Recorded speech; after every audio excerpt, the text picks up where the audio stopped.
Hello everyone. तो आप लोग कैसे हैं? मुझे पूरा विश्वास है कि आप लोग बढ़िया होंगे और अच्छे से पढ़ाई कर रहे होंगे। आज आपके साथ हम लेकर के आ गए हैं दोस्तों, ढहते विश्वास। ढहते विश्वास से पूरा फुल ऑब्जेक्टिव, यानी कि देखें हम तो वर्णिका वर्णिका वर्णिका का दूसरा चैप्टर, वर्णिका का दूसरा चैप्टर ढहते विश्वास। सबसे पहले देख लेते हैं दोस्तों कि ढहते विश्वास जो है, इसका लेखक, ढहते विश्वास जो है वो है कहानी। क्या है दोस्तों? कहानी है। ढहते विश्वास क्या है? तो कहानी है। क्या है दोस्तों? तो कहानी है। और ढहते विश्वास किस भाषा की कहानी है? तो उड़िया भाषा की कहानी है। किस भाषा की कहानी है दोस्तों? तो उड़िया। किस भाषा से? तो उड़िया। उड़िया इसलिए उड़िया भाषा की है क्योंकि उड़ीसा राज्य से लिया गया है। किस राज्य से दोस्तों? तो उड़ीसा राज्य से लिया गया है ये कहानी।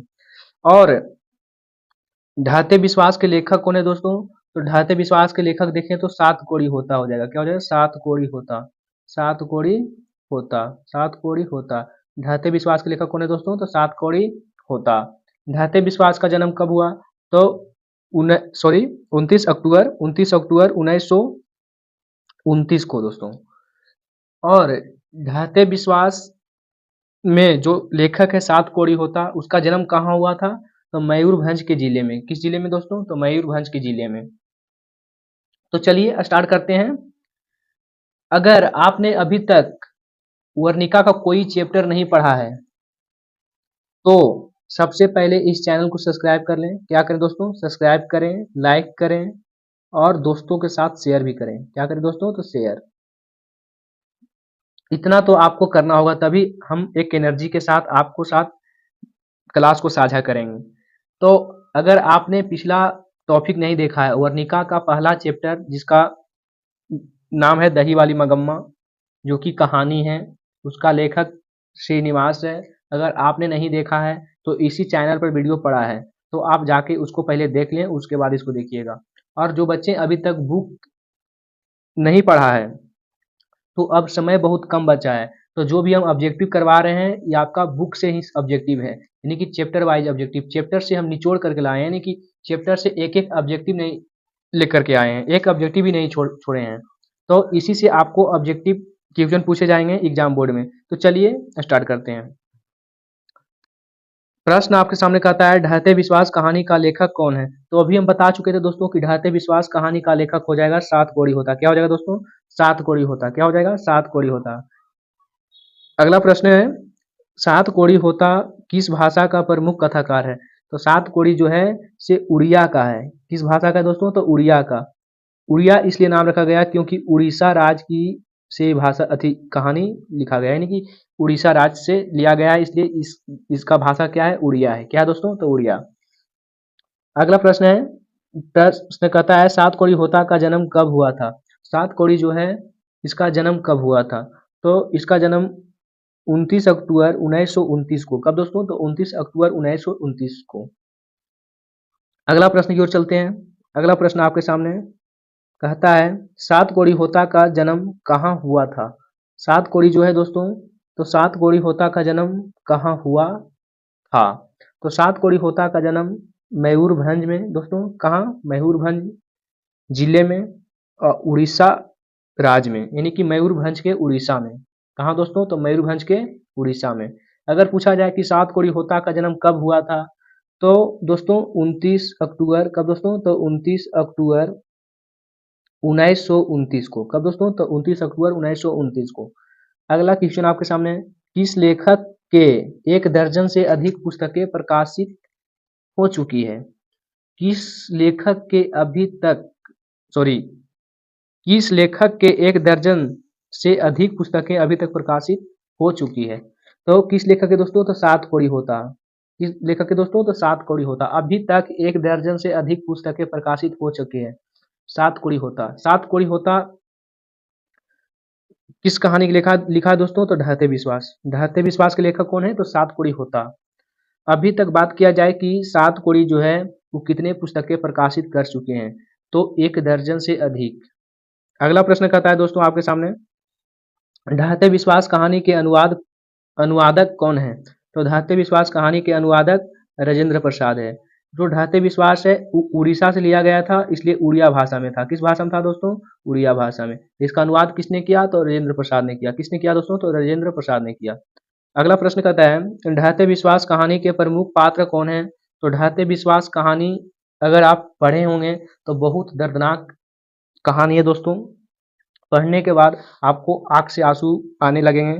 तो ये जो ढाते विश्वास है, इस कहानी के प्रमुख पात्र कौन है? तो लक्ष्मी है। कौन है दोस्तों? लक्ष्मी। एक महिला है लक्ष्मी, जो कि बहुत परिश्रम करती है, बहुत झेलती है। अगला प्रश्न कहता है दोस्तों लक्ष्मी के पति का नाम क्या था? तो लक्ष्मी के पति का नाम लक्ष्मण था दोस्तों। क्या था? लक्ष्मण था।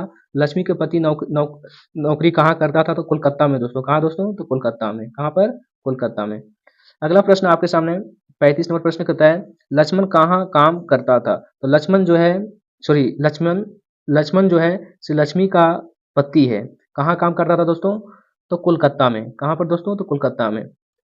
हम आपके बीच जो भी मेहनत कर रहे हैं दोस्तों, ये सब जो क्वेश्चन है आपके बुक से है। कहाँ से दोस्तों? तो बुक से। यानी कि आपने अभी तक बुक नहीं पढ़ा है, तो अब समय बहुत कम बचा है, समय निकल चुका है। तो आपको बुक नहीं पढ़ना है, जो ऑब्जेक्टिव हम करवा रहे हैं इसको अब रट जाइए। क्या करना है दोस्तों? तो रट जाना है। चलो अगला प्रश्न देखते हैं। 36 नंबर प्रश्न कहता है दोस्तों लक्ष्मी के पूर्वज लक्ष्मी के पूर्वज लक्ष्मी के लिए कितने बीघा खेती छोड़ गए थे? तो 1 बीघा दोस्तों। कै बीघा? तो 1 बीघा। लक्ष्मी के लिए 1 बीघा जमीन छोड़ करके गए थे। अगला प्रश्न कहता है लक्ष्मी के ससुर कहाँ मारे गए थे? तो लक्ष्मी का ससुर जो है इसे बांध के काम करते हुए मारे गए थे। कहाँ दोस्तों? तो बांध के काम करते हुए। बांध के काम करते हुए यानी कि बांध के काम कर रहे थे, उसी समय लक्ष्मी के ससुर को मारा गया था। अगला प्रश्न कहता है दोस्तों लक्ष्मी का घर किस बांध के नीचे था? लक्ष्मी का घर जो था से देवी बांध के नीचे। किस बांध के नीचे दोस्तों? तो देवी बांध के नीचे। अगला प्रश्न है ढाते विश्वास कहानी में किसका प्रकोप दिखाया गया? तो ढाते विश्वास में ज्यादातर नाम से ही आप सुन के पकड़ रहे होंगे कि ढाते विश्वास का मतलब ही हो रहा है कि घर मकान ढह जाना, यानी कि बाढ़ से क्षतिग्रस्त होना, यानी कि बाढ़ से क्षतिग्रस्त। तो ढाते विश्वास कहानी में ज्यादा प्रकोप दिखाया गया बाढ़ का। किसका दोस्तों? तो बाढ़ का। यानी कि देवी नदी के किनारे लक्ष्मी के घर थी, और देवी बांध के किनारे लक्ष्मी की घर थी, और जब पानी भरता था और बांध टूटता था तो बहुत बाढ़ की क्षति होती थी, यानी कि घर भर जाती थी। अगला प्रश्न देखते हैं लक्ष्मी के बड़े पुत्र का नाम क्या था? तो लक्ष्मी के बड़े पुत्र का नाम बात किया जाए तो लक्ष्मी के बड़े पुत्र का नाम हो जाएगा अच्युत। क्या दोस्तों? अच्युत। क्या दोस्तों? तो अच्युत। और लक्ष्मी के छोटे पुत्र का नाम बताया जाए तो लक्ष्मी के छोटे पुत्र का नाम केशव हो जाएगा। क्या हो जाएगा दोस्तों? तो केशव। क्या? केशव। लक्ष्मी के छोटे पुत्र का नाम केशव और बड़े पुत्र का नाम तो अच्युत। अगला प्रश्न कहता है महाराज महाराज एआईती महाराज एआईती केसरी ने किस शहर को बचाने के लिए पत्थर के बांध बनवाए थे? तो भुवनेश्वरी शहर को बचाने के लिए महाराज ययाति केसरी ने भुवनेश्वरी शहर को बचाने के लिए पत्थर का बांध बनवाए थे। कच्ची का दोस्तों? तो पत्थर का बांध। पत्थर का बांध। अगला प्रश्न की ओर देखते हैं। आपके सामने अगला प्रश्न कहता है लक्ष्मी किसके यहाँ काम करती थी? तो लक्ष्मी जो थे तहसीलदार के यहाँ काम करती, उसके गांव में। यानी कि लक्ष्मी अपने गांव में एक तहसीलदार के यहाँ काम करती थी। क्यों? क्योंकि लक्ष्मण जो उसका पति था, लक्ष्मण जो लक्ष्मी का पति था, तो कलकत्ता में ये जॉब करते थे, कलकत्ता में नौकरी करते थे लक्ष्मण। तो इससे पूरा जैसे पूरा काम काज यानी कि पूरा खाना पीना नहीं जुट पाता था, इसलिए लक्ष्मी जो था तहसीलदार के यहाँ काम करते थे। किसके क्या दोस्तों? तो तहसीलदार के यहाँ। अगला प्रश्न कहता है लक्ष्मी के गांव का पढ़ाकू लड़का कौन था?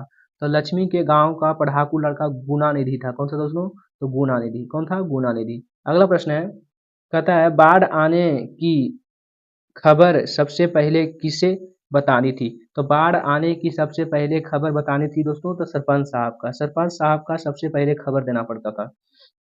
अगला प्रश्न आपके सामने कहता है लक्ष्मी के कुल कितने संतान थे? तो लक्ष्मी के 4 संतान थे, यानी कि 2 गो बेटी थे और 2 गो बेटा थे, यानी कि 2 गो पुत्र और 2 गो पुत्री। अगला प्रश्न कहता है दोस्तों, अगला प्रश्न आपके सामने कहता है दोस्तों, लक्ष्मी के कितने बेटियां थी? तो 2 थे। कितने थे दोस्तों? 2। अगला प्रश्न आपके सामने, ढहते विश्वास कहानी में किस राज को बाढ़ और सूखा से प्रभावित दिखाया गया है? तो किस राज को दोस्तों? तो उड़िया। किस राज को? सॉरी, उड़ीसा। किस राज को दोस्तों? तो उड़ीसा। सूखा और बाढ़ से क्षतिग्रस्त यानी प्रभावित किसे दिखाया गया है? तो उड़ीसा राज को। अगला प्रश्न की ओर चलते हैं। अगला प्रश्न 48 नंबर प्रश्न आपके सामने कहता है दोस्तों, ढहते विश्वास कहानी में स्कूल कहाँ कहाँ है? तो स्कूल टीले के नीचे था दोस्तों। कहाँ था? स्कूल टीले के नीचे था। अगला प्रश्न कहता है, कौन हल्ला कर कर बाढ़ से सबको सचेत कर रहे थे? तो चंद्र था, शिव शंकर था, मकड़ा था और सभी, जो कि हल्ला करके गांव में जो भी निवासी था उनको हल्ला करके सचेत कर रहे थे कि बाढ़ आ गए हैं।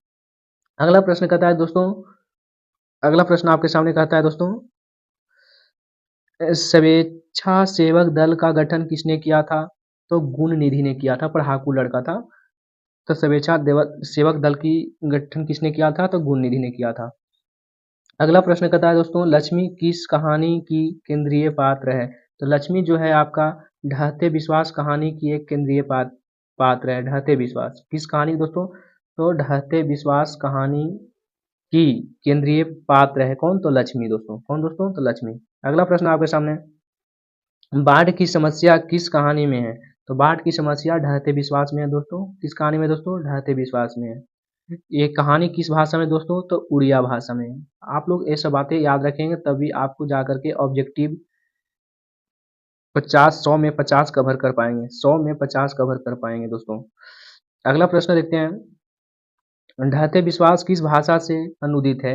तो ढहते विश्वास आपको उड़िया भाषा में। किस भाषा में दोस्तों? तो उड़िया भाषा में। आप याद रखेंगे कि उड़ीसा राज्य में एक कहानी संपादित हुई थी, वहीं पर मतलब लिखा गया था। तो उड़ीसा राज्य की कहानी है, इसलिए ये उड़िया भाषा में लिखा गया था, अनुदित था। अगला प्रश्न दोस्तों आपके सामने 54 नंबर प्रश्न कहता है दोस्तों, बड़ी बड़ी से गांव के लड़के किसकी निगरानी कर रहे थे? सॉरी, बारी बारी से यानी कि बारी बारी से गांव के लड़के किसके निगरानी कर रहे थे? तो बांध की। कौन बांध की दोस्तों? तो दलई बांध की। किस बांध की? दलई बांध की। इसलिए निगरानी कर रहे थे कि क्योंकि बांध जो था से भरने के बाद लोग गांव में पानी आ जाते थे, नहीं बांध टूट टूट जाते थे, इसलिए उसको निगरानी कर रहे थे दलई बांध की। आगे प्रश्न कहता है, लक्ष्मी लक्ष्मी दोनों लड़कियों और छोटे बेटे के सुलाकर कहाँ गई थी? तो कहाँ गई थी दोस्तों? तो गुशाला में, यानी कि गुहाल में। कहाँ दोस्तों? गुहाल में। किस लिए? तो जानवर को रस्सी से खोल देने के लिए। अगला प्रश्न कहता है दोस्तों 56 में, घर पर 2 लड़कियां और साल भर के लड़के के लेकर कौन अकेली थी? तो कौन थी अकेली दोस्तों? तो लक्ष्मी थी। कौन थी? लक्ष्मी थी। अगला प्रश्न कहता है दोस्तों, हल किराए पर लेकर बीघे भर जमीन में खेती कौन कराती थी? तो ये सब काम जो था से आप लक्ष्मी कराती थी। कौन कराती दोस्तों? तो लक्ष्मी। कौन दोस्तों? तो लक्ष्मी। सामने 57 प्रश्न, यानी कि मान लिया जाए तो लगता है कि 30 से 32 प्रश्न है, यानी कि मान लीजिए कि 32 प्रश्न आपके सामने। कल से आज तक यानी कि 1 से 57 प्रश्न कर चुके हैं। 28 से 27 प्रश्न तक यानी कि 26 प्रश्न वर्णिका से कर चुके हैं और इससे 32 प्रश्न, यानी कि 57-58 प्रश्न हम कर चुके हैं अभी तक। तो जो विद्यार्थी 2025 में एग्जाम देंगे दोस्तों, जो दोस्त बहन जो भी हैं 2025 में एग्जाम देंगे और अभी तक ना वर्णिका और ना गोधुली बुक पढ़े हैं, तो उनके लिए सुनहरा मौका कि ऑब्जेक्टिव क्वेश्चन में कम समय लगेगा और आप इसे याद कर लें। तो अभी तक आपने पिछले वीडियो नहीं देखे हैं दही वाली मगम्मा का, तो आप जाकर के इसी चैनल पर अपलोड है, आप उसे भी देख सकते हैं। जय हिंद, फिर मिलते हैं नेक्स्ट वीडियो में।